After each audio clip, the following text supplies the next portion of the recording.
Fiesta happened here at the FTX Arena where iHeart Fiesta Latina took place. The best artists of Latin music came together to give us an amazing experience. Do you feel that, Kenya? Art Basil's in the air. Absolutely, Julian. It's the one week of the year that it's okay for Miami to get a little less beachy and a little more bougie. We're here in front of the Miami Convention Center just a few hours before the 20th edition of Art Basel Miami Beach. Here we have the whole city patiently waiting for beautiful art from all around the world and in hopes of finding some celebrities. But Art Basel is not the only exhibit that's worth your time. We took a step inside yesterday, Design Miami, to catch a glimpse of what's in store for Miami's beach. Awareness Month. Depression, anxiety, and stress can all be factors to this, but it can all be worked out through exercise. Today, we had the opportunity to speak to a psychologist, a gym owner, a sports performance coach, and his athletes on how mental health can be bettered by exercise. Immigrant communities in Florida are facing new challenges as Kaplan's Valeria Ulmos reports the serious impacts of the state's new anti-immigration legislation. In a state known for its diverse communities and vibrant economy, the anti-migration law has stirred debates and raised concerns about its effects on immigrant families, businesses, and overall the job market. Florida has always been a sanctuary for immigrants, but now it looks like things might just take a turn. Hola amigos de Revere Magazine, yo soy Valeria Ulmos y una cosa que debe de saber de mí es que a mí me encanta el maquillaje y hoy tengo el placer de atender a una clase que va a estar hosted by none other than the celebrity makeup artist France. Magazine is Valeria Ulmos and today we're covering the very first day of Miami Swim Week. We're going to have a warm introduction to the hottest trends that are going to be surfacing this summer of summer 2023. Quite a while. How is he transition? And he's realizing the special nature of a family.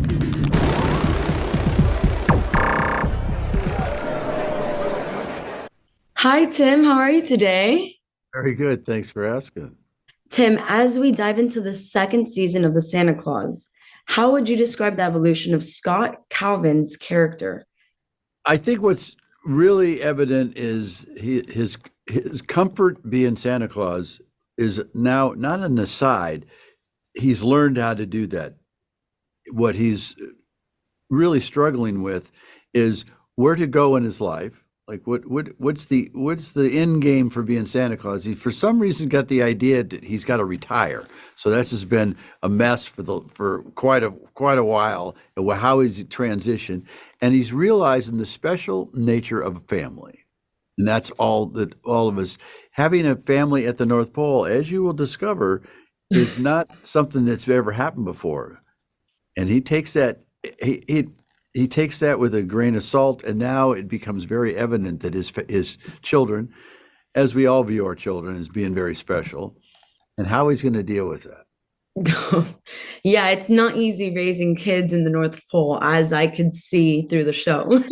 Without giving any spoilers, can you share a bit about the challenges or adventures that Santa faces in the North Pole during the second season? And how does Scott navigate through these situations? Mostly it's because so many things are happening at once. The elves are transitioning to a kind of a learning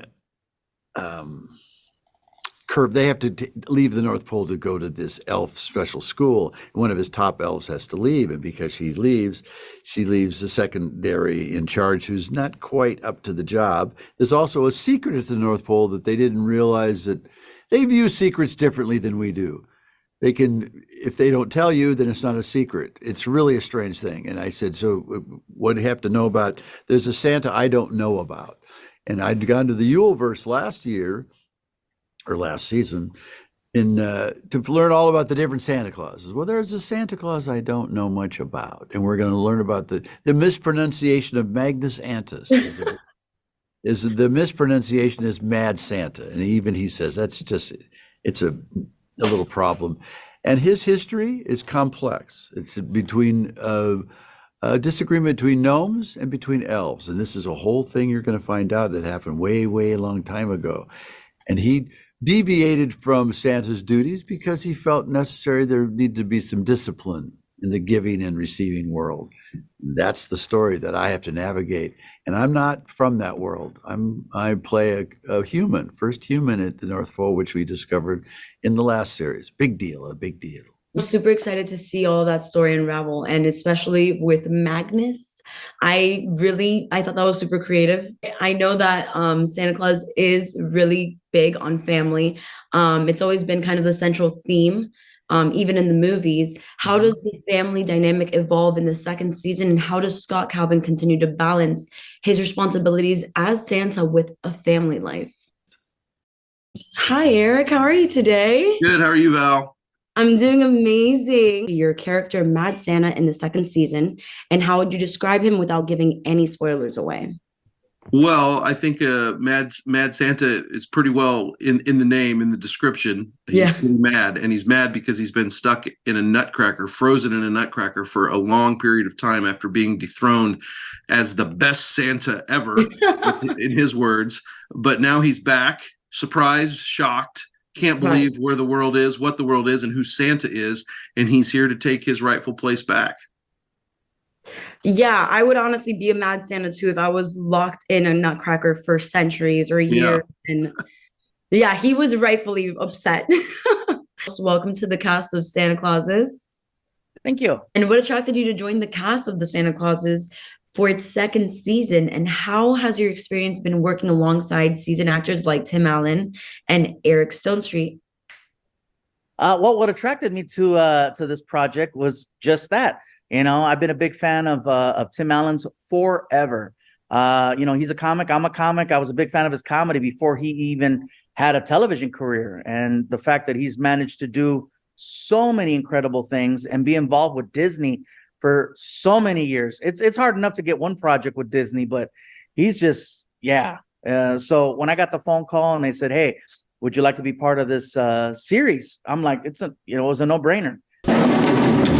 All eyes were on the artist on stage, but the real fiesta was behind the scenes. And it's really magical to see the backstage movement and chaos and everyone saying hi to each other. And we really solidify what's happening backstage. We look to involve our iHeartRadio personalities in our broadcast spaces to make a lot of content happen backstage.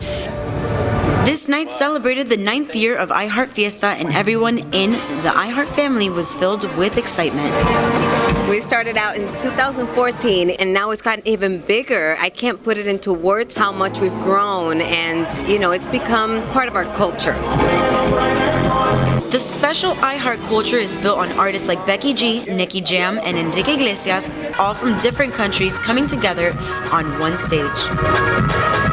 Primero, celebrar y hacer un justo reconocimiento a todos los artistas que han elevado nuestra cultura a través de su música. I think iHeart Latino stands out because it broadcasts music from everywhere, and I think that's what makes it relevant and important because everyone identifies with it. At the end of the night, fans left feeling united and the artists feeling accomplished, making this edition of Fiesta an outstanding success. Miami Art Week rounds up artists from all around the world and brings them to Miami to celebrate the creative community. And in the spirit of celebration, the famous gallery Design Miami is hosting an exhibit based around celebrating a tomorrow of our own creation. When there's a lot of art in this city, all the community gets a lot of new knowledge. I think it's fascinating how the whole city changes, the whole atmosphere here changes. You know, it's like the center of the art world right now.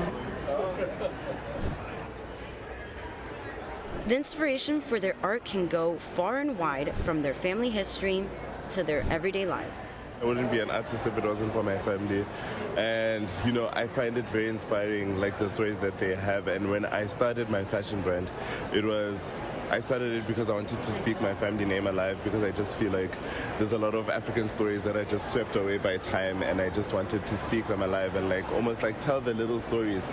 We spoke to Miami native Esteban Betancourt, who's an up-and-coming artist that came to Design Miami to see the latest trends in the art world. It's a great opportunity to network, a great opportunity to be inspired and see what people are creating. So I think it's always been a great opportunity for Miami to showcase It's architecture, it's local artists, and also artists from all around the country. Miami Art Week is a special opportunity to let you feed your creative mind and let your eyes wander through a gala of textures, technology, and talent. Performance and resilience psychologist Glenn Whitney gives us an introduction to the role of exercise in our mental health. The link between exercise and mental health is extremely strong, and we're learning how important it is to have a regular exercise regime in order to be mentally healthy. It hasn't been as well known until recently. For the most part, we are seeing increasingly that exercise is actually the most important mental health intervention. Exercise is showing itself to be more effective than psychiatric medication and talk therapy. Working out helps release a lot of tension and anxiety, as well as boosts our dopamine levels.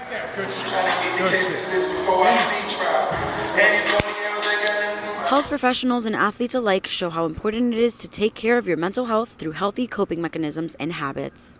I feel like the aspect of coming in and having the weight room open to them to come in and training and letting go of some stuff, it's a good de-stressor, but also helps clear your mind. So I think it's a very good tool for them to have an outlet to release any type of stress, any type of anxiety that may be going through. It's a coping mechanism. Veteran and gym owner Ahmed Al-Bayadi describes his own struggle with mental health and how exercise helped him and his trainees cope with anxiety and depression. So, coming from Iraq and living in the war, we struggled a lot with mental health, and exercise helped me a lot to find what I lost during the war.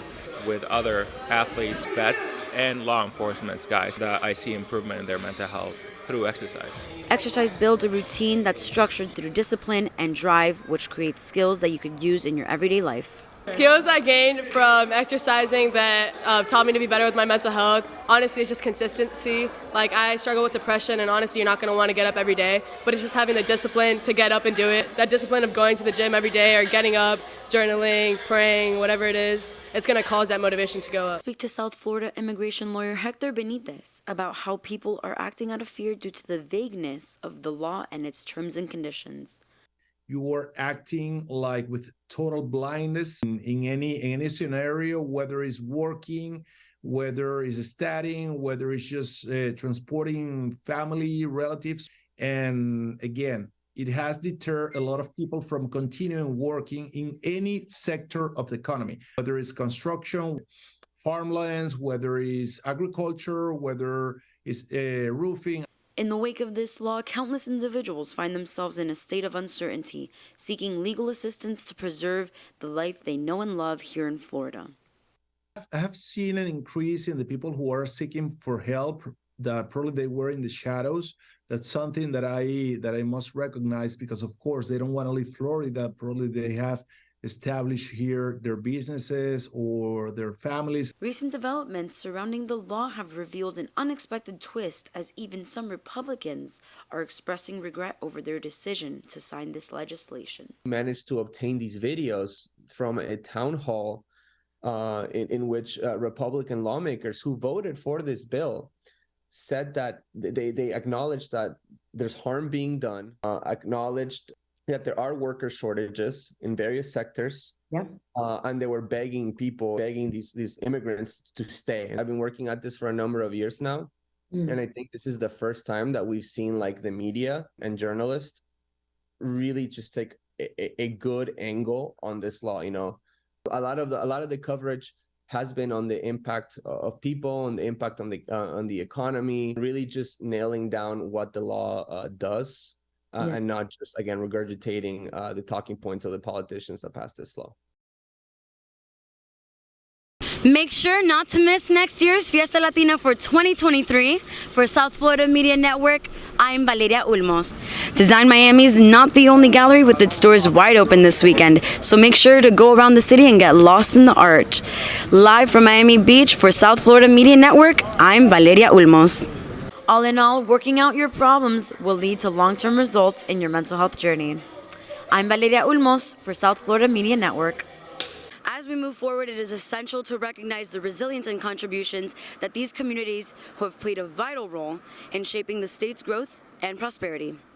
Only the future will tell us what's to come for Florida's economy. For Kaplan News, I'm Valeria Ulmos.